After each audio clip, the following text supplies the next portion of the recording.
So there's aspects of preparedness that I'm honestly fascinated, at times going down a rabbit hole that just blows my mind. I try to share that with you folks. And then there's other things that are terrifying, especially when you look at self-defense, security, kind of threats that are out there, the kind of people that are out there in the world, especially looking after our families, our kids. Now, this would definitely fall in that group. This is honestly quite concerning. Guys, as always, welcome to the Modern Survivalist channel. If you want to learn more about realistic survival and preparedness, especially for this sort of stuff, the financial aspect of this, you have my books, Surviving the Economic Collapse, based on the experience of going through this in Argentina, as well as 3 survival skills, and maybe relevant to this topic as well, bugging out and relocating, if you're thinking of finding a better place to hang your hat in and have your life. Now, when people ask me about, hey, do you see this stuff you saw happening in Argentina happening over here? For many years, my answer was, well, no, not really. You know, like a full-blown economic collapse, banks closing, president leaving in a chopper. You don't have a president for like a couple of weeks.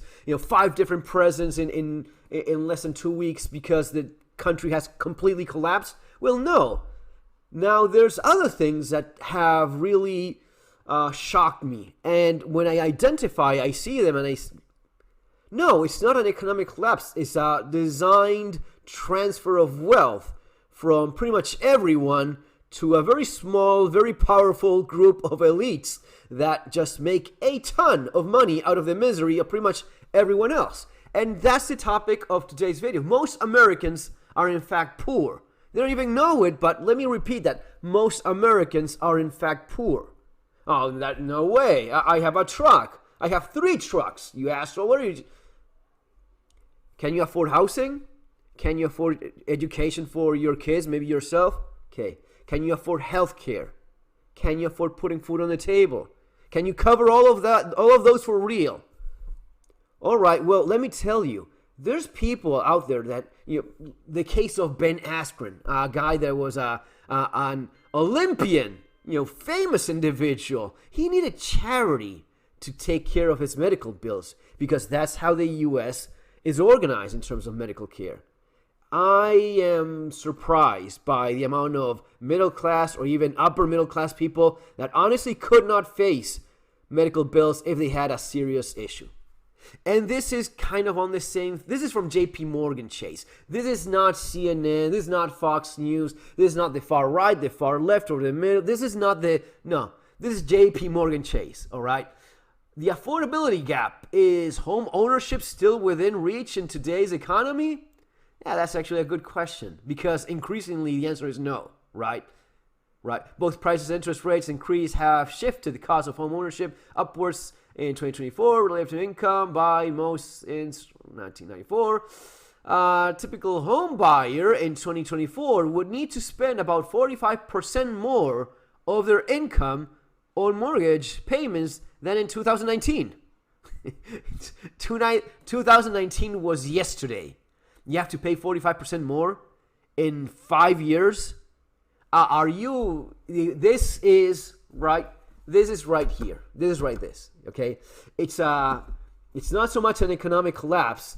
It's an economic shift, making everyone poor, so that these guys can become extremely wealthy beyond anything imaginable. Again, most Americans are in fact poor. They call it the affordability gap. I'm calling it poverty because it's what it is. Now, the books are being cooked. The lies are nonstop. You're not having accurate information about inflation. That is obvious for anyone that has a couple working eyeballs. But the affordability gap, it's poverty, people. It's poverty. Let's call it what it is. Most Americans not making enough to cover basic costs of living, says the numbers, the statistics. It's stuff like this. Is sitting in their car right now after being in the grocery store and just realizing that the math is not mathing no matter what you do. No matter what I cut, no matter what I put back, no matter what I do for cooking from scratch. Like I can't cut anymore. For the last 3 years, prices, you know, my electricity is going up, my insurances go up, the taxes are going up, the cost of everything's going up. I'm paying $10 for like a week's worth of toilet paper. You can't budget your way out of the insane cost of living right now. The only way to really make a comfortable living within America is just to make more money. He's actually right. The idea of, yeah, there's only so much, and there's always, you can, but back in my day, we used to, back in your day, a house was maybe a quarter of what it costs right now. Your medical bill was among the same lines, was a lot more affordable. And this affordability gap bullshit. The majority of Americans don't make enough money to cover some of the basic costs of living, like healthcare and rent. It's called the affordability gap. For tonight's interview, No, it's called being poor. If you cannot afford your medical bills, it's your power bill, it's your food bill, putting food on the table, right? You cannot count on never getting fucking sick. That is insane. You're a human being. You will have medical issues, medical problems, no matter, and I know the comments, you have to look after better. Dude, yes, you have to look after your health better, sure. You still cannot avoid eventually getting sick or having some problem or getting involved in an accident. Are you one of those blue-collar, hard-working guys? You're far more likely than to have an accident. Far more likely. And who's gonna take care of those bills when that happens? we're joined by Gene Ludwig, founder and chairman of the Ludwig Institute for Shared Economic Prosperity, which authored the new report. Gene, thank you for being with us. What's the key takeaway from your report? John, the key takeaways, you might say, are three. Number one, 60% of Americans, and less fortunate even, can't meet a minimum quality of life standards. So 60% of Americans can't afford a minimum quality of life, point one. So I absolutely believe that, honestly. And I've been seeing this happen, over the years, getting worse and worse. And actually this article from JP Morgan Chase, no other, again, it's not, this has nothing to do with Trump. It's not about Trump. It's not about Joe Biden. It just goes back way beyond that. It's been going on for, it's been going on for a long time. Let's leave it at that. Let's not get ourselves into even more trouble. It's been going on for a long time. It's not Trump, okay? I mean, Trump is not doing anything to make any of this better, and neither has Joe Biden, neither has Obama, neither has any of these assholes. But this 60% can't afford minimal quality of life. That says you're poor, right? It's not about how many trucks you have or how big your TV is, or how much McDonald's you eat. In fact, that's not what wealthy people do. In fact, wealthy kids, they don't even know what McDonald's is. They've never been to one. That is what really sets apart people from one group to the other. They don't even touch that garbage, all right? If you want to look at true wealth, okay? But 60% of Americans can't afford minimal quality of life. That means you're poor. Point two, things are getting worse, not better. And point three is that, it's interesting. The fact is we don't have good statistics publicly. The headline statistics are misleading and painting a rosier picture than in fact is lived experience. Let me ask you about minimum quality life relative to, say, something like the Consumer Price Index. Is that what you're talking about, that mismatch? Yeah. That's exactly right. In other words, the indexes that are out there right now are really survival indexes. They're valuable. They tell us something. We have one at LISA, that is the Ludwig Institute for Shared Economic Prosperity, which I represent. And but they don't tell us, really the kind of life that is the basic life you need to come up to the American dream, to make life better for yourself. The report shows an income gap, and we're going to put a graphic up on the screen, between the top 20% of earners and the bottom 60%. You say we're not sharing enough of the pie. Help people understand what that means. Well, for the last, we think 40 years, but certainly the last 20 years, middle and low income Americans' well-being has declined. But as you can see from that graph, that isn't true for the upper income groups. And when he talks about the upper income groups, they're not talking about a guy that is doing a little bit better than someone that is like in a hole. And going back to when things, how about here is when things started really falling apart, right? When you saw these, give or take, you could go back to the gold standard and some interesting stuff. But lately, especially since COVID, there's been a massive concentration in the people, not someone that makes a bit more, oh, I'm rich, I'm a millionaire. I'm not talking about a millionaire. I'm talking about the kind of people that have the power to tell the government what to do. Those are the people that throw this out of proportion in terms of the concentration of wealth in the very, very top. These are the guys that will make the policy so as to put even more money in their pockets while taking away from yours. And all while pretending to have this holier-than-thou bullshit. No, we need to incentivize the economy. Well, in fact, all they're doing is stealing. Has declined. But as you can see from that graph, that isn't true for the upper income groups.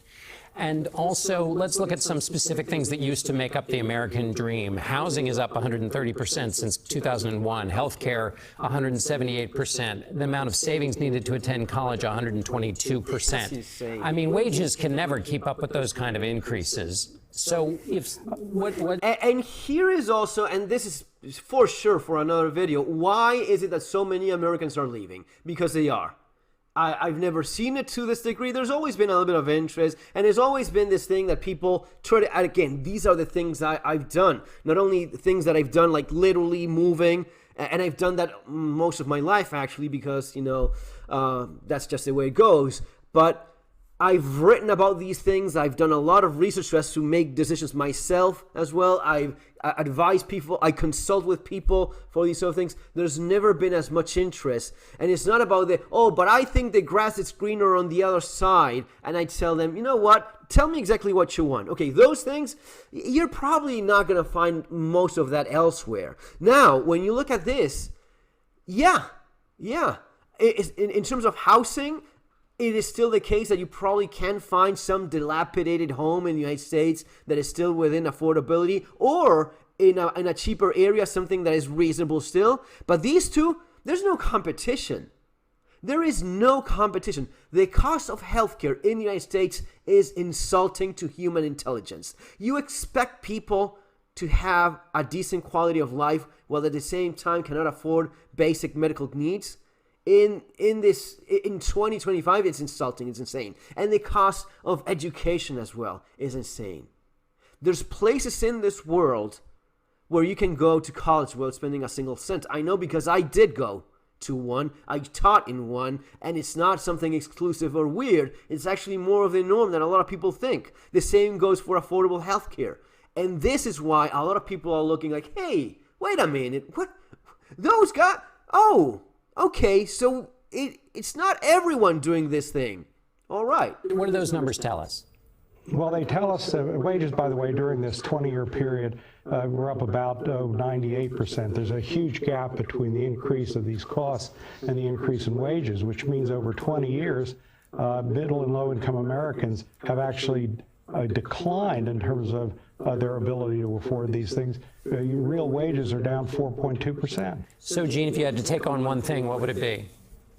I think it's getting the facts out. I think you've got to be able to have good headline statistics, good statistics that policymakers can understand so they can focus on the right target. If they don't have the information, they're going to basically create policies that don't work. And so that's number one, headline statistics. Number two is measuring the policies that people have and see whether they work or not. People come to Washington to do good things, but it doesn't mean necessarily... Okay, enough. Yeah, he's getting into the comedian. He's getting all like Dave Chappelle. Folks go to Washington to do good things. I agree with him in some aspect, which is if you don't have real accurate numbers, you have no hope. This is something that I know perfectly well because, again, I've gone through the same thing of periods of decades. You could not say the word inflation. It was banned to say the word inflation. You could not say it. It was ridiculous. And that's how we spend so many years in a freaking hole, which still very much is an issue. This is where the United States is already at right now. It's not where it's going. It's where it is right now.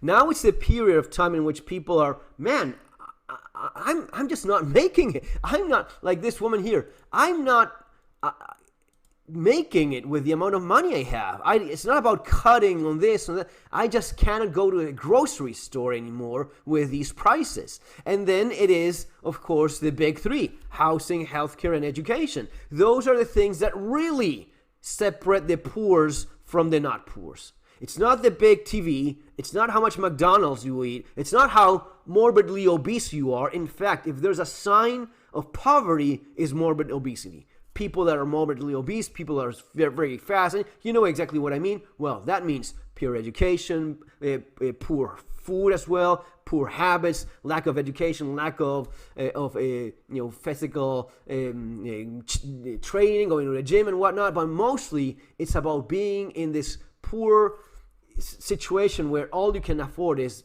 junk food, and that's pretty much it, right? Poor quality of everything. All right. And this is where a lot of people feel that, oh, no, we're good. No, it is 60% of Americans that are poor, and they don't even know it. All right. See you later, guys. Take care.